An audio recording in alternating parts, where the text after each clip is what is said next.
Pague sua dívida, ou seus filhos serão levados como escravos! Por favor, não. Eu imploro, não leve meus filhos. Como pagarei essa dívida? Meu marido se foi. E agora o credor quer levar meus filhos como escravos. Mãe, não deixe que nos levem. Meus filhos, Deus não nos abandonará. Irei buscar a ajuda do profeta Eliseu. Eliseu conhecia meu marido. Ele era um homem de Deus. O profeta há de me ajudar. Profeta Eliseu. Preciso de sua ajuda. Profeta. Meu marido morreu. E o credor quer levar meus filhos como escravos. Como posso te ajudar? O que tens em casa? Maisel. Não tenho nada. Apenas uma pequena botija de azeite. Vai. Vai. Pede vasilhas vazias a todos os vizinhos. Não peças poucas. Fecha a porta. Derrama o azeite em todas as vasilhas.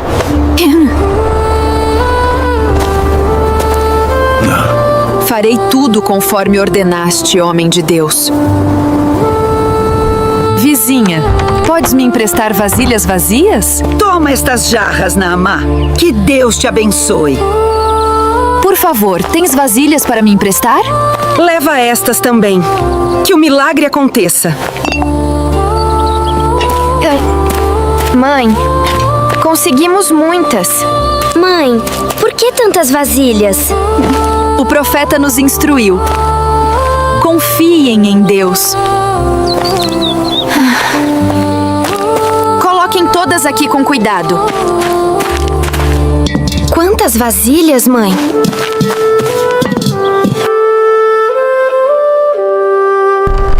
Agora estamos apenas nós e Deus. Tragam a primeira vasilha. Aqui está, mãe. Em nome do Deus de Eliseu. Mãe, o azeite continua saindo. É um milagre! É um milagre! Tragam outra, rápido! Para! Não para! A bondade de Deus. Já temos 4 cheias. Mais uma vazia aqui. Continuem trazendo.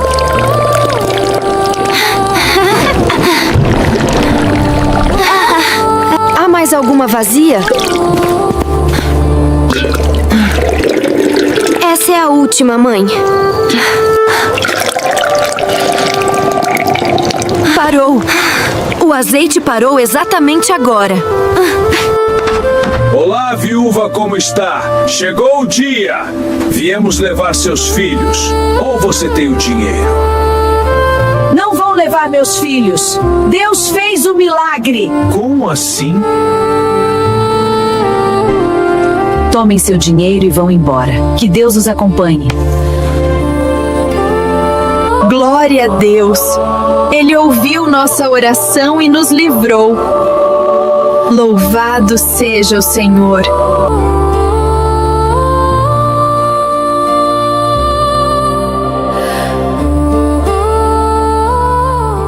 Hoje veremos a linda história de superação de Naamã. Sou general de exércitos. Mas essa lepra me destrói. Senhora, em minha terra há um profeta de Deus que pode curar seu marido. Digam-se mais. Amor, a menina israelita falou de um profeta que pode te curar. Precisamos ir. Vou até Israel. Se há esperança de cura, preciso tentar.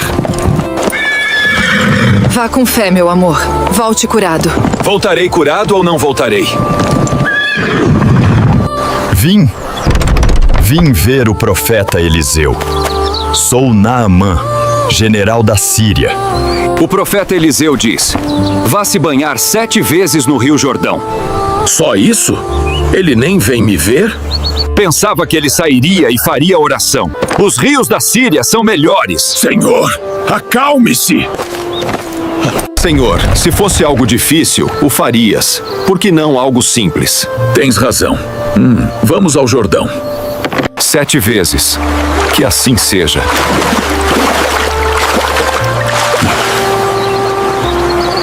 Nada, ainda leproso.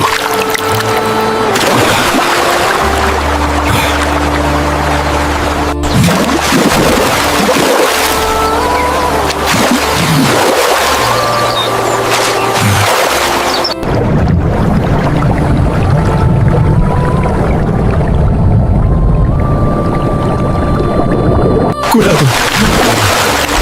Curado. Estou curado. Minha pele está nova. O Deus de Israel é o único Deus verdadeiro. Por favor, aceite estes presentes como agradecimento. Vive o Senhor, não aceitarei nada. A cura veio de Deus, não de mim. Não posso aceitar. Por favor, aceite ao menos um pouco. Levanta-te, amigo. Minha resposta é não. Vá em paz, irmão. Serve ao Deus de Israel. Adeus, profeta. Nunca esquecerei.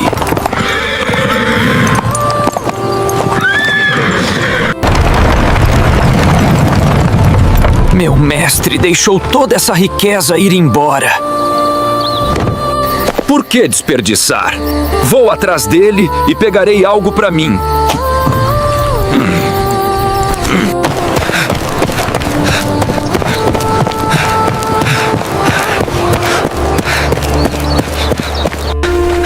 Geazi, algo está errado? Não, meu mestre me enviou. Meu mestre disse: chegaram 2 jovens profetas. Precisa de prata e roupas para eles. Claro. Com prazer ajudarei. Leve 2 talentos de prata e 2 mudas de roupa. Com alegria.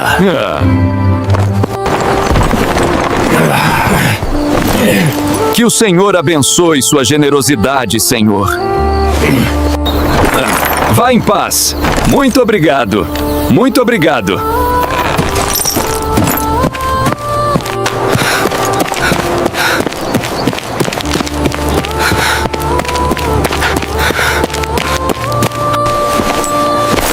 Ninguém pode saber. Ninguém vai descobrir.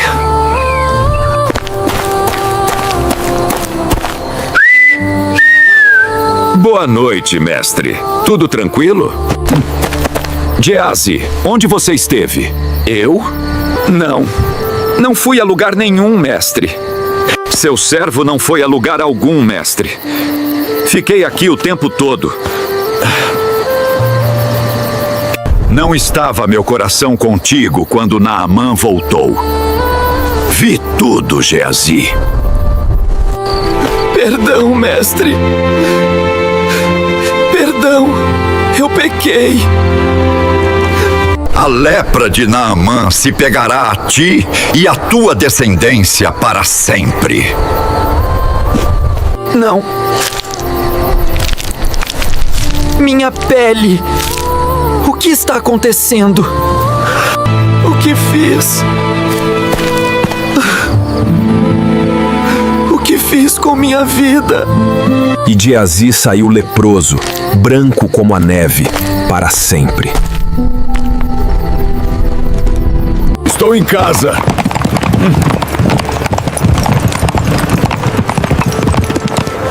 E curado. Meu amor! Você voltou! Está curado! O Deus de Israel me curou.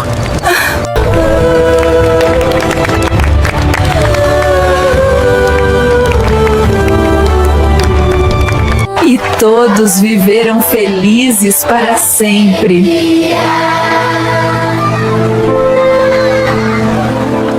Ela não nasceu cercada por sedas ou servida por exércitos, mas sim no silêncio do exílio e na poeira de uma terra que não era sua. Hadassah era apenas uma jovem órfã, criada sob o olhar atento de seu primo Mordecai, que a ensinou que o maior tesouro de uma mulher é a sua fé e a sua discrição. Enquanto isso, no coração pulsante de Susa, o rei Xerxes oferecia um banquete que desafiava a imaginação humana, onde o vinho jorrava de fontes e o ouro brilhava sob o sol da Pérsia. Mas, em um momento de embriaguez e soberba, o rei exigiu que a rainha Vasti desfilasse sua beleza diante de uma multidão de homens ruidosos. Quando o não de Vasti ecoou pelos corredores de mármore, o destino de um império mudou para sempre.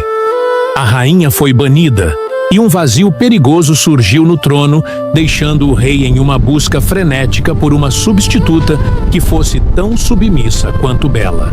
Mensageiros foram enviados para todos os cantos das 127 províncias, reunindo as jovens mais encantadoras como se fossem flores para um jardim real. Entre elas estava Esther, escondendo sua verdadeira identidade por ordem de Mordecai, pois o palácio era um lugar onde segredos podiam ser a diferença entre a vida e a morte. Esther entrou na casa das mulheres sob a guarda de Hegai, e enquanto as outras candidatas exigiam joias caras e perfumes raros para impressionar o monarca, ela escolheu a simplicidade e a graça. Durante 12 meses ela foi preparada com óleo de mirra e especiarias, mas sua verdadeira força vinha de dentro de um lugar que os persas não podiam compreender. Quando finalmente chegou a sua vez de caminhar até os aposentos reais, o silêncio tomou conta do ambiente. Esther não caminhava como uma escrava ou uma competidora, mas como alguém que já possuía uma coroa invisível. Ao ver Esther, o rei Xerxes sentiu algo que nenhum outro banquete ou conquista militar jamais lhe proporcionara. Ele não viu apenas um rosto bonito, mas uma alma que o cativou instantaneamente. O rei a amou mais do que a todas as outras, e em meio a uma celebração magnífica, ele colocou o diadema real sobre sua cabeça. Hadassah agora era Esther, a rainha da Pérsia. Mas o que o rei não sabia era que ele tinha acabado de colocar a salvação de um povo dentro de seus próprios muros.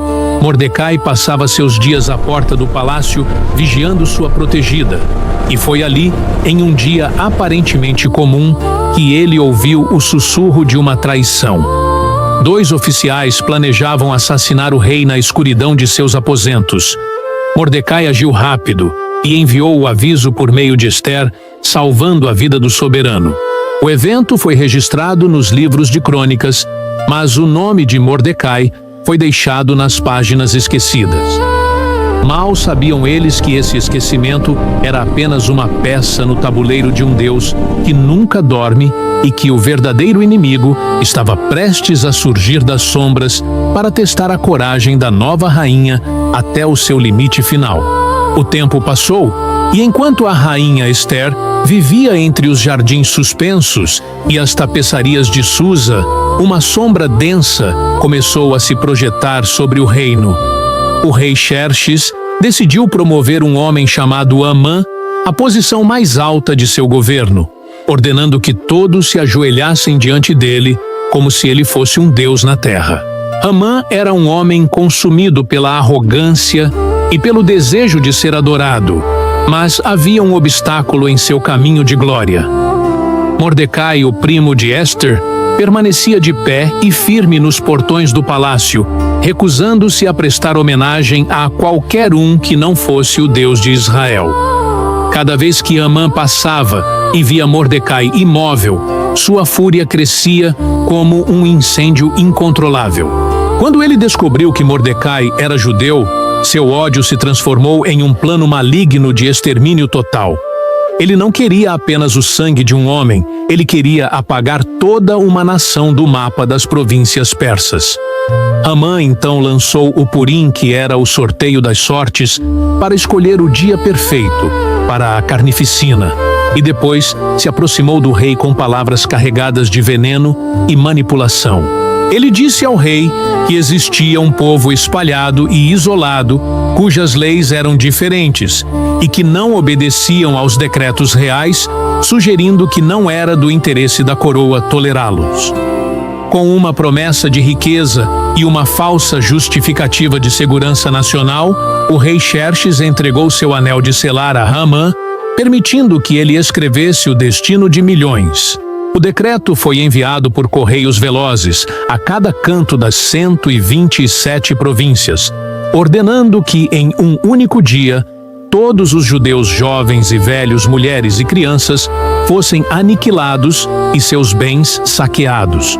Quando a notícia chegou a Susa, a confusão e o luto tomaram conta das ruas, e Mordecai rasgou suas vestes, cobrindo-se de cinzas e chorando amargamente diante do portão real. A notícia da agonia de Mordecai chegou aos ouvidos de Ester dentro do harém, e ela enviou mensageiros para entender a causa de tanto sofrimento. Através dos muros do palácio, Mordecai enviou uma cópia do decreto e uma ordem clara para que ela entrasse na presença do rei e implorasse por seu povo.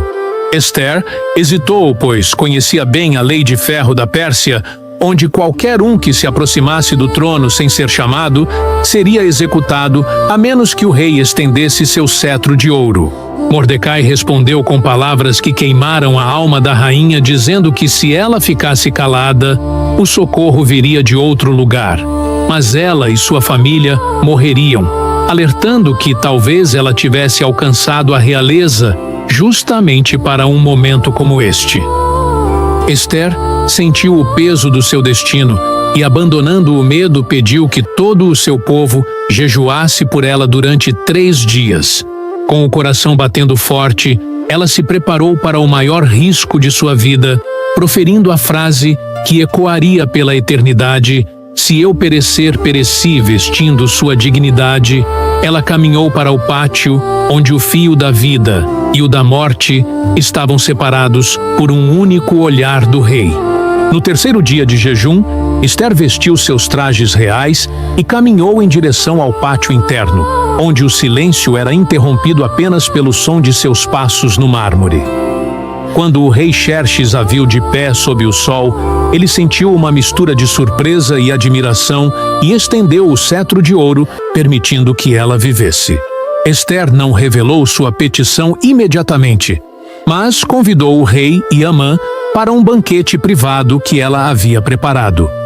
Durante a refeição, a rainha manteve o mistério e pediu que ambos retornassem no dia seguinte para um segundo encontro. Amã saiu do palácio radiante de orgulho, sentindo-se o homem mais importante do mundo, mas sua alegria desapareceu ao ver Mordecai ainda firme no portão real.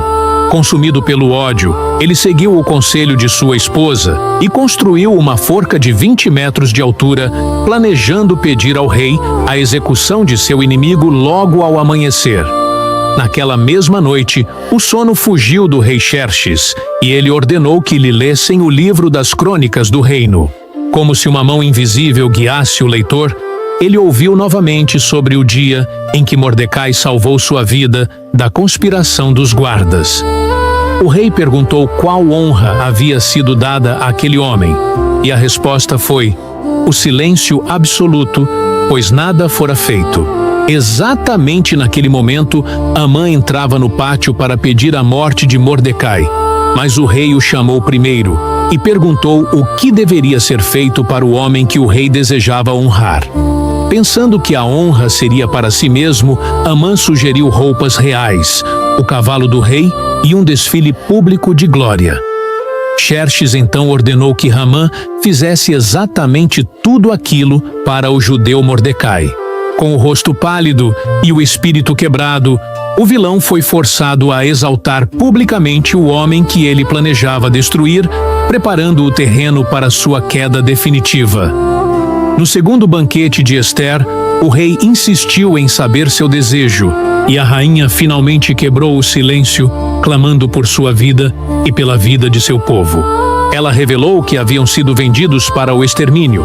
E quando o rei, enfurecido, perguntou quem era o culpado, Ester apontou o dedo para o adversário e inimigo Hamã.